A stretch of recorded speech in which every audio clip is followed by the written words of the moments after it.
which is really funny because he hasn't hit join yet. Let me ask him one more time. Come on, universe. It shouldn't be that hard to make Instagram work. Here we go.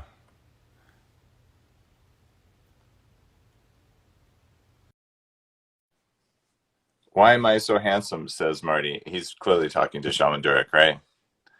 Well, I look like I'm in a gift shop at a museum is what somebody just I think you're an alpha base. I remember that room. Oh, I love that. You're so cute. You're the best. You're the best. I love it. I'm not. I always love that little boy in you. It's awesome. Thank you for rejoining Shaman Durek, and thank you everyone listening for coming back. Everything's working with Instagram now.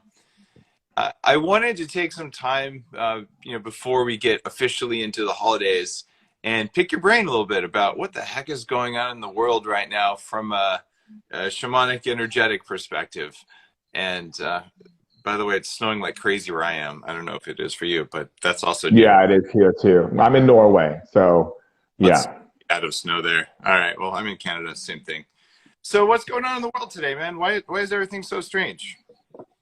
So the reason why things are strange right now is because we are at a point in our evolution where it's important for us to return back to that which is the basics functionings of how we operate as a species. And everything that we have been stuffing under the rug and denying and not taking responsibility for, which means the ability to show up with love for, is needing to be restructured. And that only happens through alchemy. So in order to get to that alchemical state and how we interact as a sustainable human being versus a human being that is operating from the need to constantly be codependent. So we're creating a new intelligence on the planet by recognizing how we connect with our food, how we connect with our bodies, how we connect with our community, how we connect with information and intelligence, and how do we use that intelligence and the information in a way that actually up-levels our life and optimizes our life so that we're not operating in this very low, low vibrational energy where we're not looking at all of the available resources to be able to source correct ourselves. And source correct ourselves basically means that we are literally becoming a functional human being instead of a being that's always looking outside of ourselves for someone to fix us or to complete us. And so the sustainability aspect of humanity, and when we look at it from a sociological understanding to an anthropological, we begin to understand that everything is in its sense that's happening is getting us to return back to that center. And that's the place where we actually realize, wow, I can have a relationship in a different way with myself than I've ever had. Or when I eat this food, I have a different meaning and purpose because look, when you're at a time when toilet paper is the new bling and its value is much more than some of the things that it has been, we have to really look at how we're taking care of ourselves and how resourceful are we? Are we a surgeon of resource or are we constantly looking for someone to keep us in codependency? And so this time right now is a choice point for humanity to up level and optimize. I've been seeing this trend towards some kinds of people are just saying, well, no one's doing anything. Someone should do something. What's the energy behind that? I think that in society, we've always looked for some type of authority figure or some type of leader or someone above us to be able to make decisions for the nature and the well-being of who we are as a thriving community.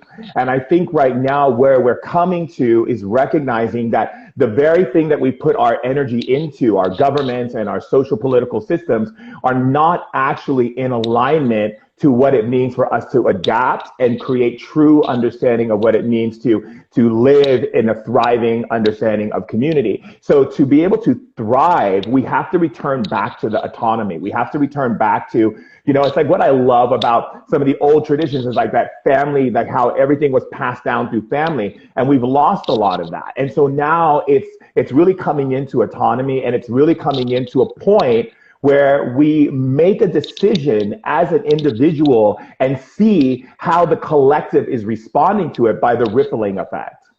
What this thing is doing. Move your mic off your collar too, because you're clicking for people. Oh, sorry. Much better. All right.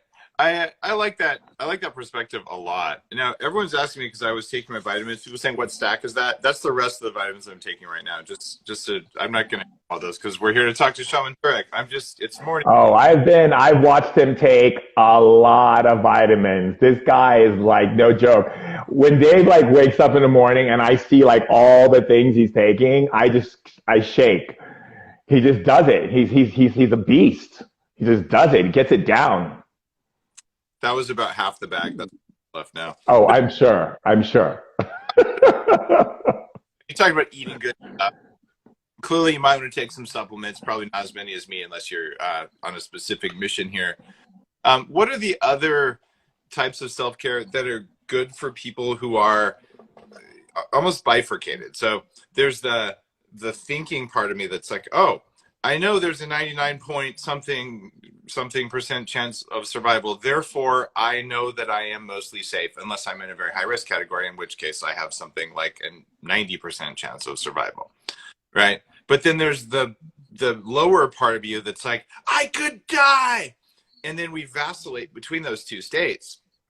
What is your like meditative shamanic perspective on how people can get grounded?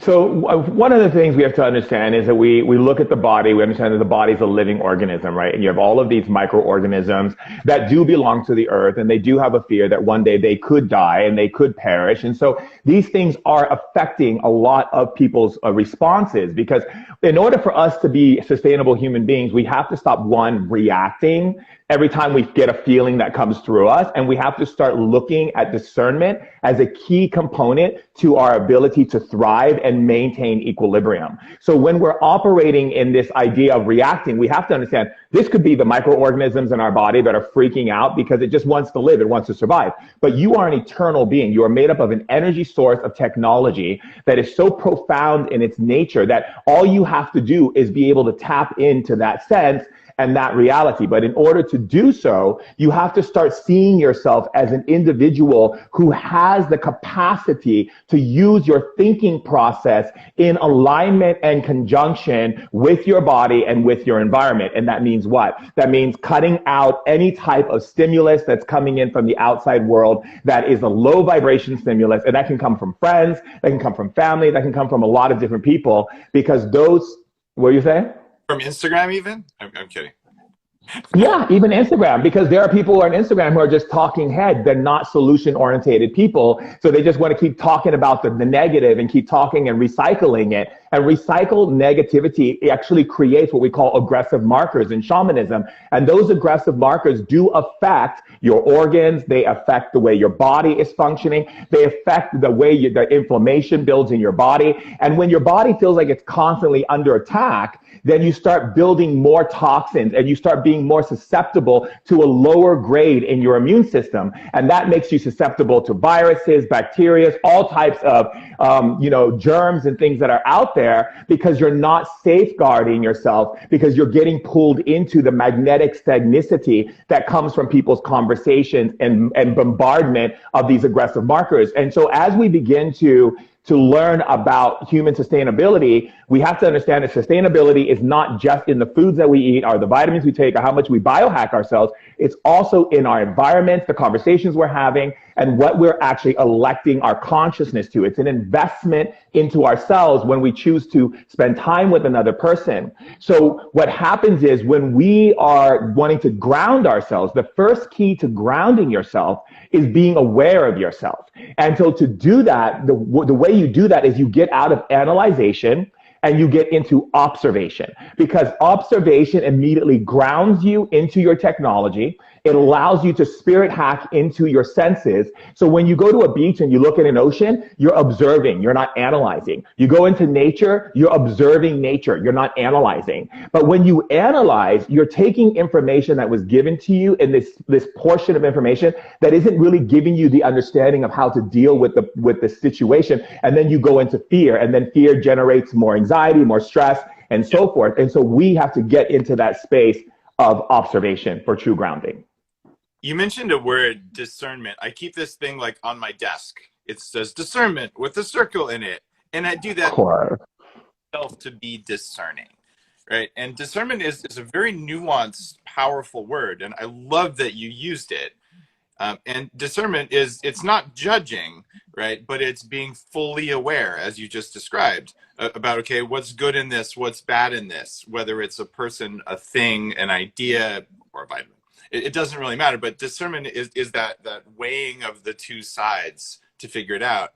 Do you have any spirit hacks or other hacks to help people be more discerning about information that they're bringing in?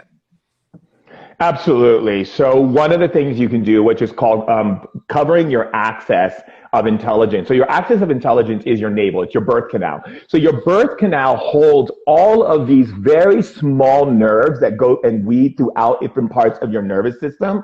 And you would be surprised how much information actually goes into your stomach. And that's why your stomach and your brain for health is so important, because not only is it about balancing your microbiome, but it's also about balancing the way that energy is being received in your body. So if you are a person who is constantly being bombarded by information and intel that is actually low-grade intel that can cause more stress, more anxiety, and really lower your immune system because you're being bombarded too much, you want to cover your navel. So when you cover your navel, and it's like sometimes I'll be talking to people and I'll cover my navel and I'll listen, and I can tell which frequencies are actually not great for me, not in harmony for me. And this connects you into that emotional intelligence that we so need to develop and adapt on our planet, because it allows you to be able to sense energy faster to what's right for your body. In a lot of tribal cultures, they would cover their navel when they are going into communication or talking or sharing in the tribe,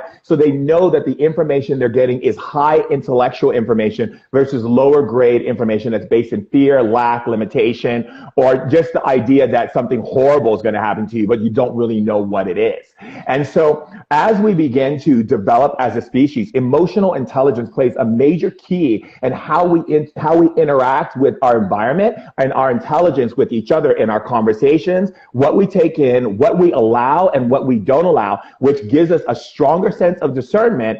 And you can also say out loud, and so we can do this as well, Dave, if you want to experience it.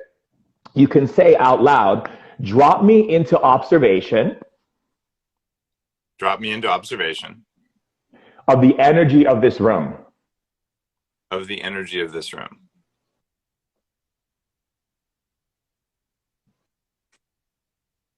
And what did you feel? There's a peripheral sense of awareness. That. Right. Now, put your hand over your navel. Okay. Now say it again. Drop me into observation. Drop me into observation. Of the energy of this room. Of the energy of this room. It's not as strong. Huh. So yeah. So when you block that area, right, you're able to be more grounded and more able to connect into what energies are right for your body. And this is a way that we as human beings can adapt and thrive, because not every single thing is right for everyone. And on top of that, there's a lot of people in the world who just subject themselves to conversations, to music, and all of these mantras that you hear in music and all of these different things that literally are causing stress, anxiety, and adding more to the problem than actually being a solution. Does this mean I should get a navel piercing? And if so, what crystal would be best for me?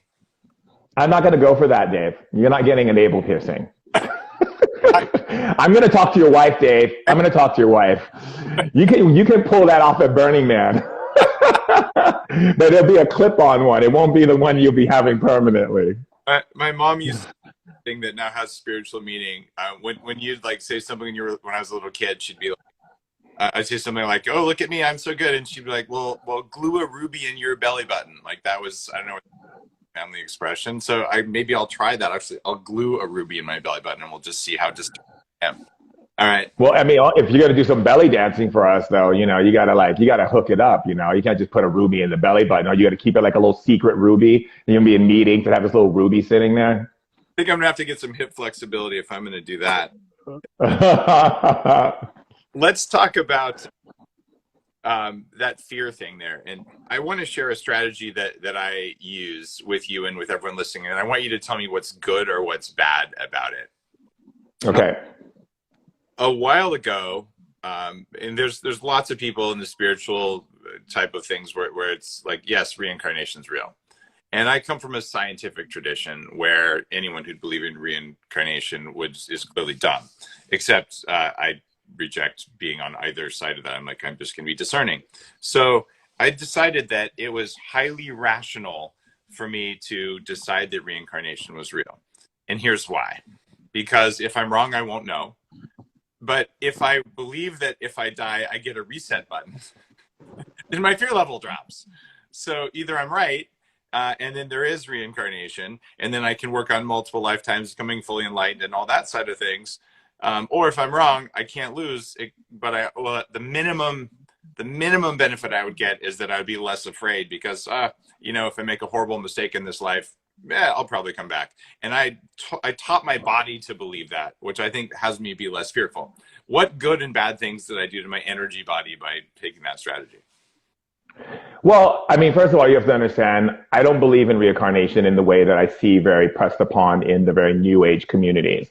To me, I look at the scientific understanding of development of human species and the intellect development. So the idea that we believe in a linear projection to begin with is actually self-created, not truthful. So therefore, I look at the quantum aspects of, understanding how the trajectory of linear creates a future and a past, but outside of the paradigm of human consciousness, the idea of linear does not exist. So therefore, that means that the idea of a past life cannot exist. And so therefore, if I was to take away that small aspect of what human consciousness likes to hold on to as I had a past life, I would then move it into an understanding of quantum reality. I would look at all the different types of realities that could exist, from parallel dimensions to inner dimensions to outer dimensions.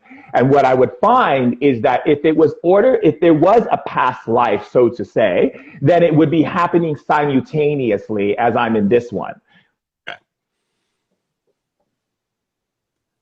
Sorry. You know me, I may be a shaman, but I'm also, I think that's why you and I, have such a great friendship, because we love to, oh, what? That spray? Want some? No, never again. Never again. Not going down that road with you again. I'm sure you can persuade me when I'm with you, but, we'll see. Microdose nicotine. I suppose Lucy gum, and this is a 1 milligram spray that's both a cognitive enhancer and an anti-aging substance, and can make you, if you take too much of it or you're highly sensitive, the technical term is trip balls. Yeah. Had that wonderful experience. It was great. Went to the underworld, had to release some spirits, hands coming out of the walls. Yeah, really great, Dave. One I will remember a long time, that's for sure. Talk to me about winter solstice and Saturn and Jupiter and stuff like that. Honestly, I don't really believe in it. But then again, you have to understand the reason why is because when I communicate to spirit, I feel like people want something to come and get them off the planet. They're just like waiting for some kind of cosmic thing to happen. But it's like, what I keep going back to is this message that I get, like, yes, I'm sure it's affecting the planet. Do I feel like it's affecting us on a level that everyone's trying to make it? No, I think that it's the same old day as it is yesterday. The difference is that everyone thinks they're moving into the age of Aquarius right now. They don't understand that time and the dimensional realms, or the dimensional gates of space, are operating at different sequences. So our sequence that we are experiencing here can be the next 20 years of what they're experiencing, what they think is going to happen today.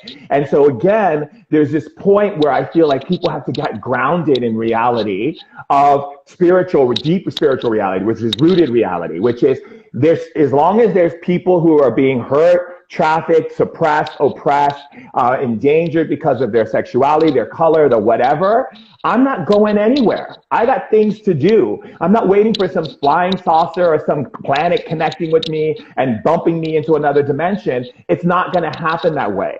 And so I'm sorry, but I mean, yes, I'm a shaman, but I'm also the very grounded shaman. And I'm also the shaman who speaks about science and understanding of the technology of human development. and I can't get into the woo woo of these like things that, you know, that are really distracting me from what needs to happen. Oops, again, sorry. What needs to happen. I'll just hold it from here. Actually, it's buttoned in my shirt, no wonder. What needs to happen for us to be able to up level this planet? You know, we have a lot of resurgence to do on planet Earth, and I'm not trying to leave anytime soon. What I do need is my brothers and sisters to get their thinking caps on and get into reality of what we can do, such as learning spirit hacking, learning biohacking, learning ways that we can begin to resurface things on the earth, you know, build more ways for that so that we can, you know, thrive on the planet, you know, from reforesting to you name it. You know, there's so many things that are out there to help us to become a resurgence of a species instead of waiting for some new. I mean, first there was the Y2K, then there was some other being that was, people were committing suicide to jump on some starship that they felt was going to. I just can't get into that, Dave. I'm so happy you said that. It's the same thing. Like, oh, I'll lose weight as soon as I move to a new house or as soon as I get a new girlfriend or boyfriend. And like, it's not the external stuff. You show up and you do the damn work, whether or not the planets are in alignment. It just might be more work if they're not, if they even make a difference, right? You just have to put one foot in front of the other. And sometimes that toughness seems like it's missing from just the narrative we see in the news. It's sort of like, oh, someone will help me. You're like, why don't you be the helper instead of the helpee, right? What's Bingo. something you do to be the helper, not the helpee? Yeah, I agree. I think it's another state of codependency. It's another like Superman saved me. You know, someone's going to come on a golden horse and make it all better. And all we have to do is just wait, you know, and so forth. And that's not why I came to Earth. I came to Earth to get my hands dirty. I came to Earth to stand on the front line. I came to Earth to go to countries that are having war and conflict and be in the middle of it and be able to support the people in coming back in their power. And just let's cut off the nonsense. You know, we have a lot of upgrading and we have a lot of momentum in, you know, where we see with epigenetics and science and the ways that we can start building a bridge between the spirit and the science community, as well as the way we're operating in our physical and our physiology and so forth. Why are we so much wanting to wait for something to come and take us off the planet instead of utilize this time for experimentation and learning and developing how we can begin to bring these informations and conversations together in a place where doctors and biohackers and shamans and Eastern medicine doctors and so forth can come and begin to have intellectual conversations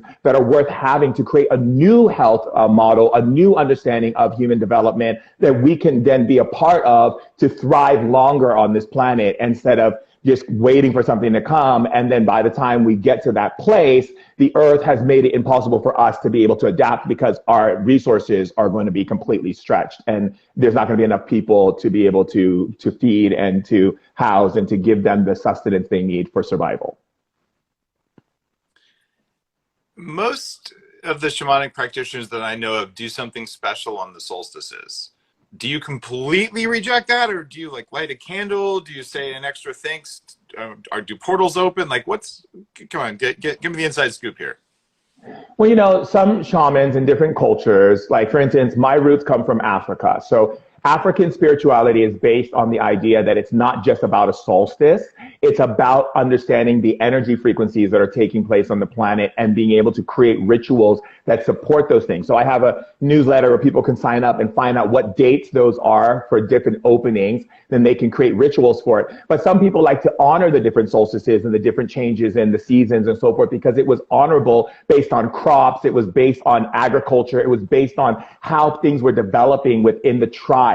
And so now we're moving in more in modern times. And if shamans are still observing those things, then great. I'm not here to say that you can't, but I can tell you I'm not observing every solstice, but I am observing intellectual communication between countries that are still having conflict and wondering how is it that we can create mediation and understanding for development of the way we use our lexicon and the way that we communicate to create less war and less chaos, and and really helping people get out of the chaos theory of needing to support something that continually riles them up, and then they become reactive instead of taking time to stop being reactive and start observing and acknowledging what types of energies do you want to be a part of, and start building what we call a sustainable self-care structure for your family, for your friends, that supports longevity, and that you can live a good life and a healthy life where you're not being bombarded by all. I'm not saying spiritually bypassing. What I'm simply saying is that you begin to understand how to govern yourself so that you can be there to support others who are coming out of those wars and out of those chaos driven types of communities that want to keep finding ways to project their anger into others so they have a reason to be angry, to coming in and saying, hey, let's get solution orientated. Here are the situations we can best support with the resources that we have. And let's look at those resources and see how we can be a resourceful human being instead of a human being who's just adding to the problem. So I'm not really, the solstices are great. And I do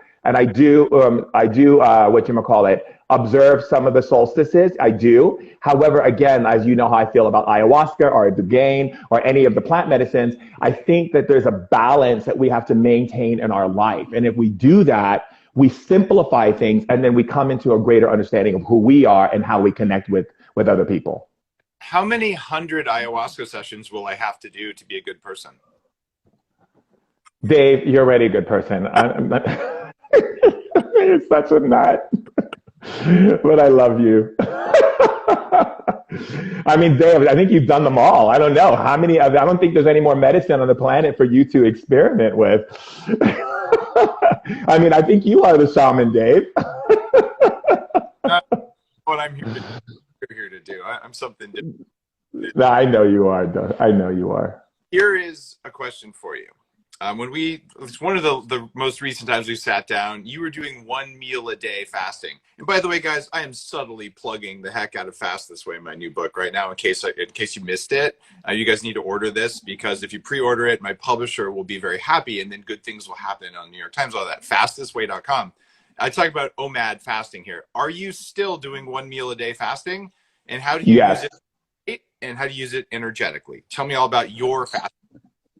So for me, I feel more energy when I'm eating 1 meal, but there's times where like once a month at the end of the month, I'll do an intermittent fasting to break it up and give my body a chance to like have a rebalance and then go back into the OMAD aspect. I find that ever since I've been on the OMAD, it allows me to have more energy.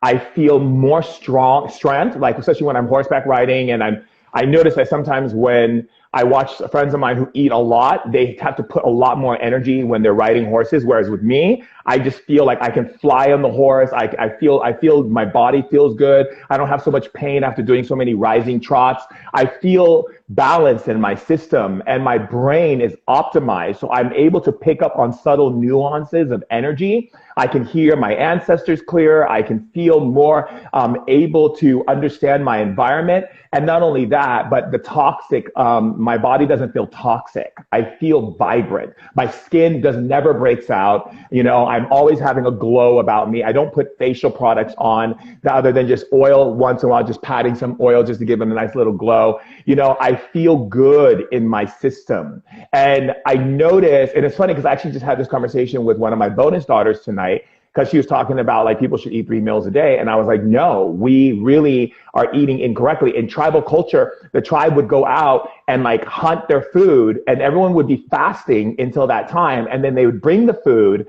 and then cook the food, or even if they didn't have fire, they would eat the food, and then they would fast all the way into the next hunt.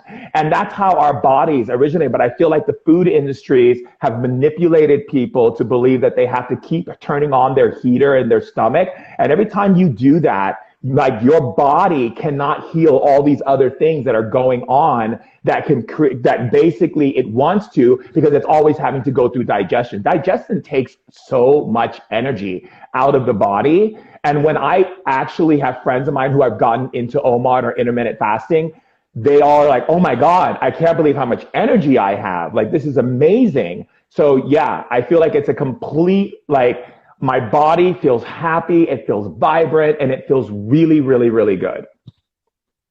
part of what I wrote about in Fast This Way, Eddie was asking the name Fast This Way. By the way, guys, go to fastthisway.com, send me a receipt, and I will teach you the book over 2 weeks, and we'll do a spiritual fast.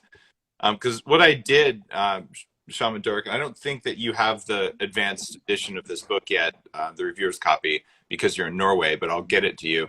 I hired a shaman in 2008 to drop me in a cave outside Sedona for 4 days. No food, no people. Because I was afraid of being alone. I had identified that. I didn't know I was afraid of that. But I was like, why do I have this weird thing that was driving me to be in bad relationships? And I was afraid of being hungry because I knew that if I was hungry, I would act like a jerk and then I would probably starve to death. So I'm like, what do I do? So the whole book is the narrative of that and then what happens in the body.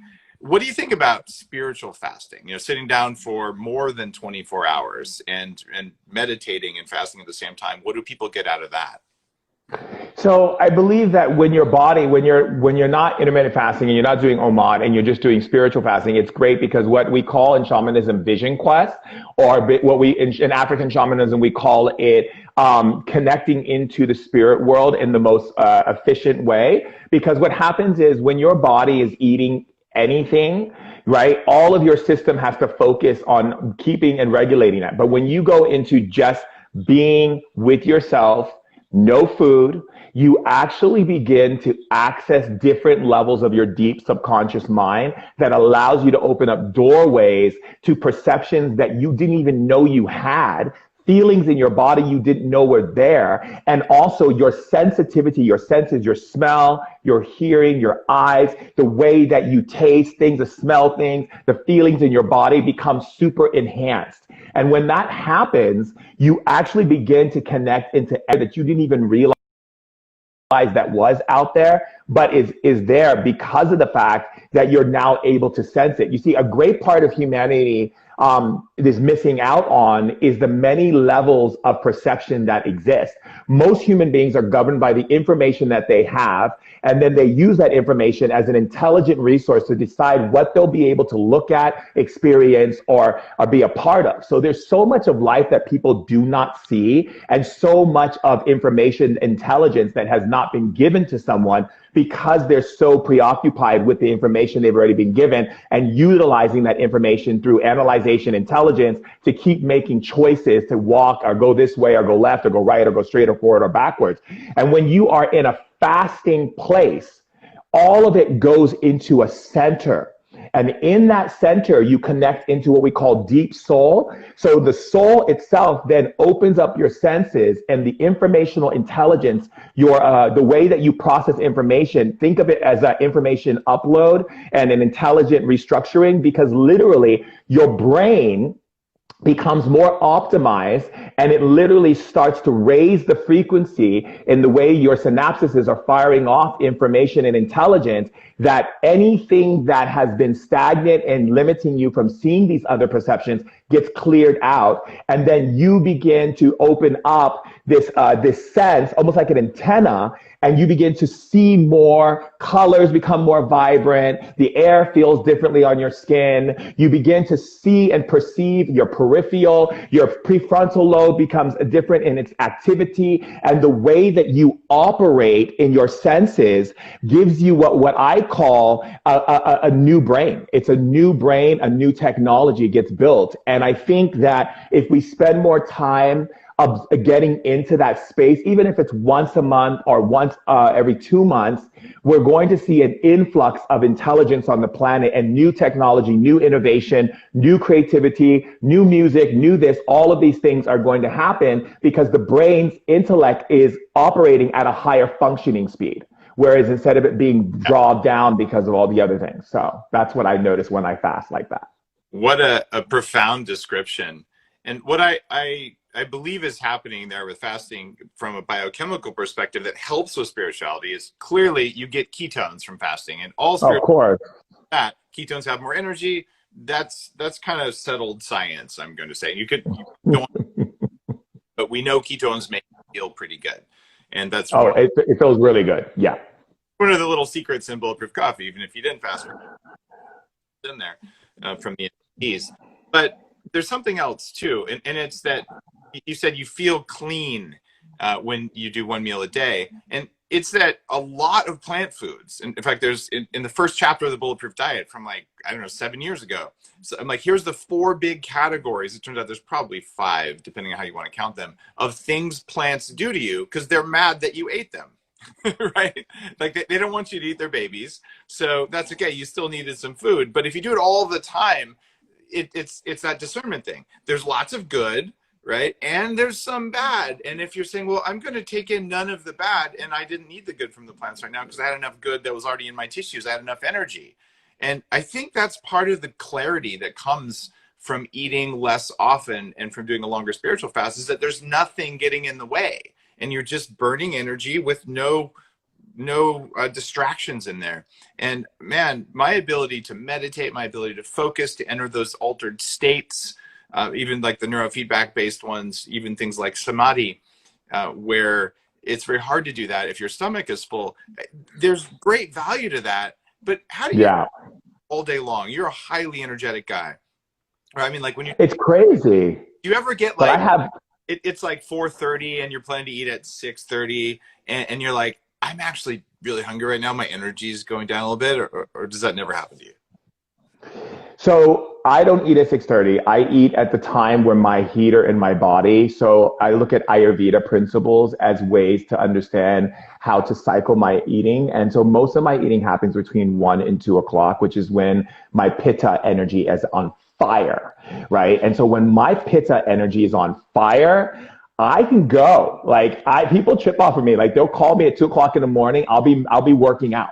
I'll be walking. I'll be doing this. I call it being lit, living a lit life. So for me, like, most people don't understand, like I get so much energy because I get energy by meditating. I don't need the energy from food per se to give me the energy that I need. So what I do is if I feel like I'm having that, what you call this like decline, I go straight into meditation and I start using my spirit hacks to bring in energy intelligence into my body. And then once I bring the energy in, then you're stimulating your mitochondria, you're increasing your serotonin, you're releasing dopamine, and your body starts to get this high. And all of a sudden I'm like, boom, and I'm up again and I'm getting things done. I'm putting things together, talking to the team, and it, literally, like my publicist is here. She knows I get fire. Like I'm on fire. Like I'll be like doing one interview, this TV thing, this thing, that thing, boom, boom, boom, boom. And being a bonus father to the children and being there for my girlfriend and like dealing with the press and dealing with this and whatever. And I'm just like smooth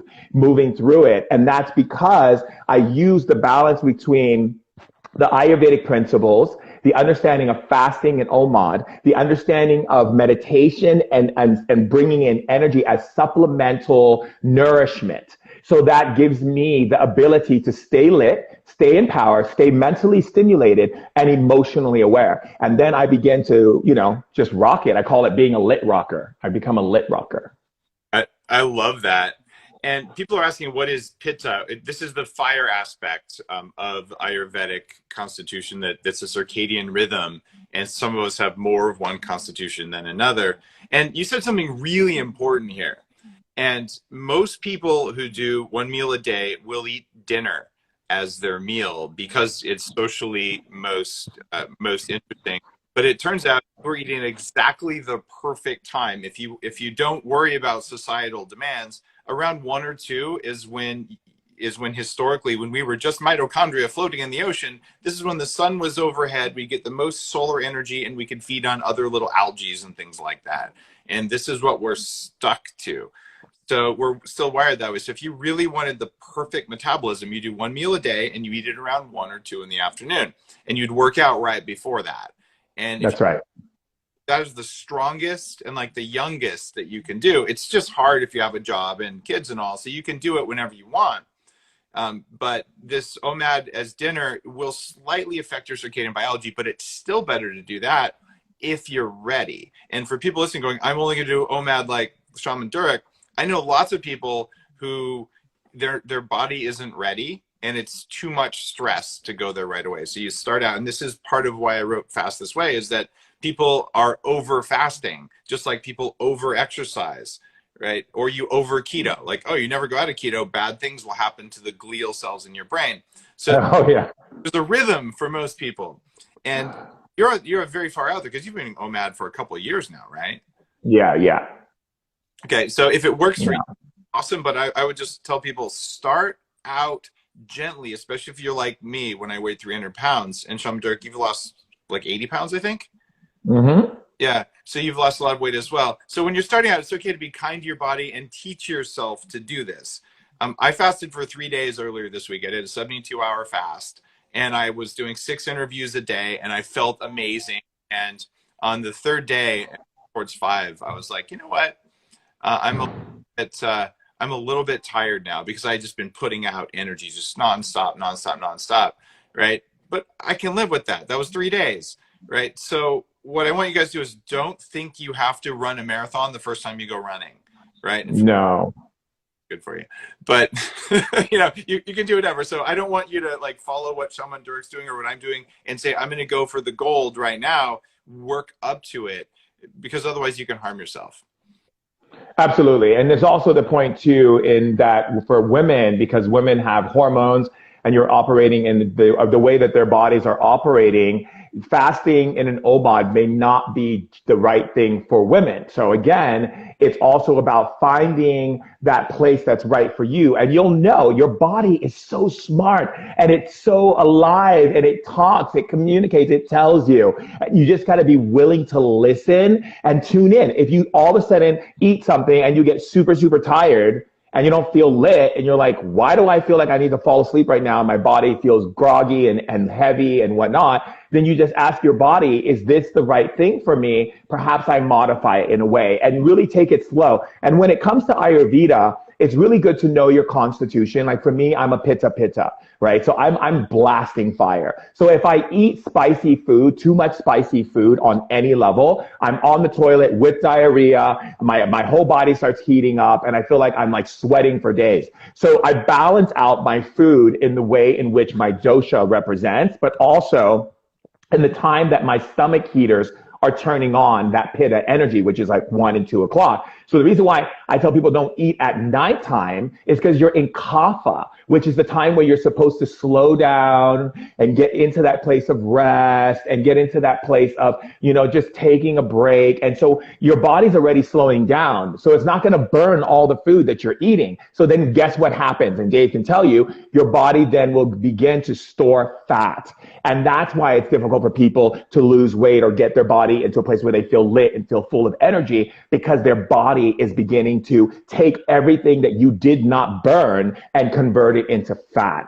And that is a lot of the reasons why we see a lot of obesity in people, because obesity is not just, even people say, I work, I go to the gym, I do all these things and nothing is coming off. That's because your body's constitution is not being honored in the right way, and you're not getting enough sleep so that your body can self-regulate itself so that you can be able to get into that space where your body's like, okay, I'm ready to go into this process with you. So what I would always say, and this is something that Dave and I believe a lot in, is create a structure for you that takes you baby steps and you inch your way into where you want to be. You don't just like jump in the water, you kind of wade in and you go in a little bit more. And what happens is you get into a space in a rhythm that feels right for you. And then you can take up the momentum and go in there. Like even when I started drinking bulletproof coffee, I remember when Dave would send me and I used to drink it and my body's like, okay, you're drinking way too much. You need to taper it and work your way into a place that's, connected to your body and what's right for you. And you can listen to what anyone has to say, but you ultimately have to become more aware of your body. And shamanism is based on your relationship to food, your relationship to your body, your relationship to nature, relationship to your ancestors, relationship to your community, relationship to everything. And so what type of relationship are you having with yourself if you're just beating up on yourself because you want to get to some desired goal? Be gentle, be kind, and be loving and nurturing to yourself in the process. So beautifully put. Something that came out as I was looking at all the research on fasting is that the majority of studies on fasting were done on young, healthy white dudes because those were college freshmen for most of the time of history, right? Now we have a lot more diversity. We have more women than men in college. And we have, a rainbow of colors of people going to university now. So newer studies include women, but only about a third of the fasting studies accounted for the differences between women and men. And none of them looked at the difference between when, say, a person from Africa fasts versus a person from the US fasts, which is probably reasonable because it would depend if you're West African versus East African, you have totally different genetics, right? Yes. Know about fasting and genetics very much, and we're starting on that. But we do know for women enough that there's a whole chapter in Fast This Way that's specifically for women. And I'll tell you, right in the middle of your cycle, you probably don't want to be fasting on that day. Like, have some pancakes, just make them gluten-free and healthy and all that kind of stuff. You'll actually be stronger and better. That's a time of nurturing and kindness and just telling your body there's more than enough in the world right now, versus, when you're not cycling, like, okay, like, let's go get it. So you ride that curve much more than us dudes do, right? And I think it's really important to acknowledge that. So the fact that you called that out as well, because you intuited that from your shamanic perspective and from working with clients, it's such a big deal. So just thank you for saying. Yeah. I'm really concerned about women doing OMAD, 30 days in a row. That might not end well. In fact, it'll end in first poor sleep, then a messed up hormonal cycle, and then thinning hair. And with men, Yes. it takes us 2 months with that. Probably not for you, but for a typical guy who's over fasting, it comes down to, let's see, first my sleep quality goes down, then I don't have a kickstand when I wake up, and then my hair is thinning, right? So we can both over fast. Just like if you run 10 miles every day and you're not ready for that, you're going to have the same thing happen whether you're a man or woman. But women always hit the wall first when it comes to that kind of stuff. Yeah, and then your body's releasing stress hormones, and you can develop alopecia, you can develop all types of situations because it even can break down your immune system. And for women, it's important because the hormonal balance is necessary for women to keep their structure and the way in which they operate in their energy. Because if they're handling children or if they're in the day to day, how much energy women actually take is so much different than what men experience. And so a lot of the stuff that I do with women is finding what actually supports them in their daily lifestyle. Because it's easy for a woman to say, okay, I want to do this because I want to be on top of this whole thing.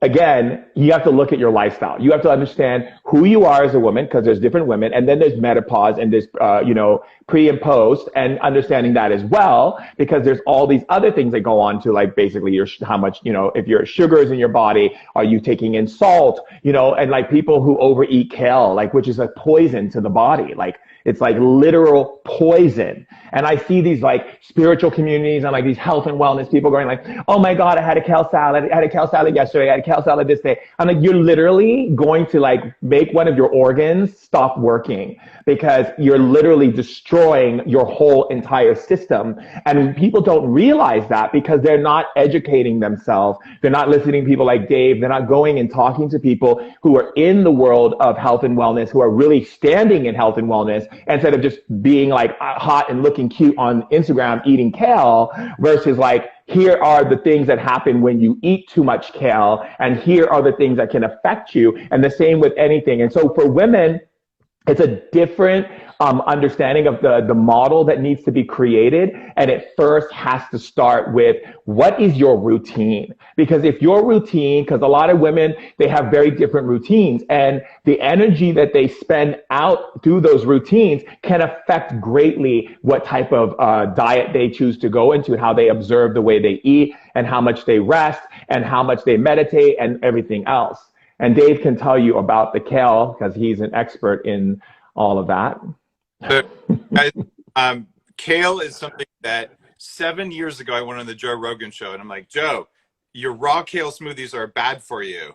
And then there was a bit of a falling out there. And just this year, Joe's like, I had to stop drinking kale smoothies because it was affecting me from the oxalic acid.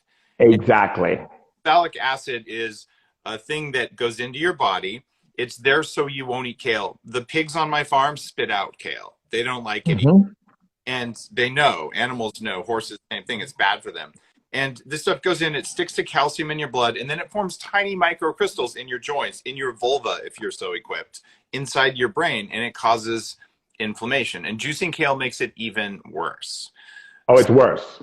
Yep, even worse. And so if you're going to do kale, and some people do, always take it with either calcium carbonate or a pinch of baking soda to at least get the crystals to form in the kale and in your gut so you can poop them out instead of in your blood. And it's tied very heavily to gout and to kidney stones. And so literally, this is not a health food at all. The Kale Marketing Association, there was such a thing, made a campaign. Kale is just not that special. The other thing it does is it accumulates thallium, which is a very toxic heavy metal, more than any other plant. It's 1,000 times more toxic than lead, which is why when they took lead out of gasoline, they replaced it with thallium. So this is one of those things where, oh, I'm going to break my spirit so fast with a big kale salad. Like, taste a few times. That would be my long take on it. Now, yeah, and also what it does is it also creates an imbalance in women's bodies too. It creates a high level of acid in women's bodies, which can lead to all types of malfunctions within the uterus walls, the way that the tissue is forming because of the inflammation, which can lead to bulbous tissue, which turns into cysts in the ovaries, and also creates what we call a blocking in your intestines. So people who want to have good intestinal health will start getting what we call these creases and fissures that can lead to everything from hemorrhoids to bleeding inside of the intestines. And if they're over a period of time, if you don't have the right amount of food in your system, your intestines then can go into irritable bowel syndrome, and then you can get cancer of the colon. And so there's all of these different things that happen when you're actually putting too much of that in your system. And it's important to balance out how you eat your food, right? And making sure that the way you eat is not because everyone thinks it's on trend. You want to stay away from trends, and you want to get educated, and you want to educate yourself. What is going on? What is going in my mouth, and what is going on in what I'm putting in my mouth? Because in shamanism, we have this belief that food has code, and there's a code that connects to your body. And every time you put something in your body that doesn't match that code, your body sends a synthesis to your system. How are we going to digest this? What are we going to do? And so a lot of allergies, because I grew up in the 70s. We didn't have all these allergies. We didn't have these food allergies that I see people having. And that's because you're creating a hodgepodge of nonsense in your body because your tongue, which is your first sensor, and your saliva is not getting the right types of things because your enzymes can't break down a lot of the things you're putting in, which Dave can tell you about as well. So a lot of these things we have to really be educated on, and we also need to be mindful that we're not following trends. Amen. People are asking a lot about what greens. Arugula is good for you. Lettuce is good for you. Other than that, chard, beet greens, especially raw spinach, but any spinach, and kale are the ones that have the most of these acids that really mess you up. So more the brassica family, cabbage, broccoli, stuff like that. And even too much of those can be a problem for you. And it comes down to, you don't need to have 40 servings of green vegetables a day. We are not sheep. And if we were, and by the way, I raised 20 sheep on my farm here. Yeah, I know, they poop all over the place. I have to dodge their poops. They totally do. Well, now we've got 20. Is romaine okay? Yeah, so lettuce is generally good for you. Celery is good for you. Fennel is good for you. And fermenting doesn't get rid of oxalic acid. So these are those nuances, but you can intuit this, right? And you pick this up, Shaman Durek. But a lot of people are doing their very best. I was a raw vegan for a long time, and man, I gave myself much worse Hashimoto's thyroiditis from eating stuff like that. And I put all this stuff, it's actually in Fast This Way. So if you guys are just joining in, go to fastthisway.com, order the book now, and then I'm leading a 2-week training where I'm going to, for the first time, teach a book to you. But this is a neat conversation because you're like, okay, I eat my 1 meal a day, but I have to eat the right stuff. Because if you eat the wrong stuff, what would happen the next day? Yeah, exactly. And for those of you who are in the tribe and who have been getting a lot of the content that I put up on Instagram, the book Spirit Hacking, the spirit hacking thing came from Dave because Dave was like, I'm a biohacker and you're a spirit hacker. And like literally when I was with him, you know, because Dave and I are brothers and we're always talking about spirituality and information and this and that and the other, because we really want to be able to really educate the masses on how to be self-reliant so that, you know, and so we always say it's better to teach a person to fish than to give them fish, even though Dave loves eating a lot of fish. Yeah. Beef already, but I when it's there. Now, by the way, Lana just texted my wife, Dr. Lana. She sends you her love and says she hopes you can come back this summer. Let's hope that we can get some travel bans and stuff lifted because we'd love to see you guys again. Yeah, exactly. And Martha would love to come. We would love to come with the kids, and we want to spend time with you. And I've been off and talking to Lana, and we've been trying to figure it out. Once the mini apocalypse is over, we'll have some family time, which I'm really excited about. Me too. And Shaman Durek, thank you for being on Instagram Live. Guys, if you are not following Shaman Durek, he is absolutely worth following. He knows stuff in ways that are non-linear. He's a dear friend, and his book is fantastic as well, which is why, you know, my name's on the back as an endorser of it, and I don't do that lightly. You wrote the forward. You wrote the forward. It indeed. Now, thanks again. And guys, if you like this, I appreciate thumbs up, share it with people you like, and please do pick up my book. And if you haven't read Spirit Hacking, go to Amazon right now, order Fast This Way, order Spirit Hacking, and then it'll show people who buy this book always buy that book. And then you have a moral obligation to leave a review after you read a book. If you don't leave a review, it's because you're basically the kale of humans. The kale of humans. I love you, Dave. We'll see you soon. Bye, everybody. Give the kids my love. Tell them I love them. I will. Mwah. Mwah.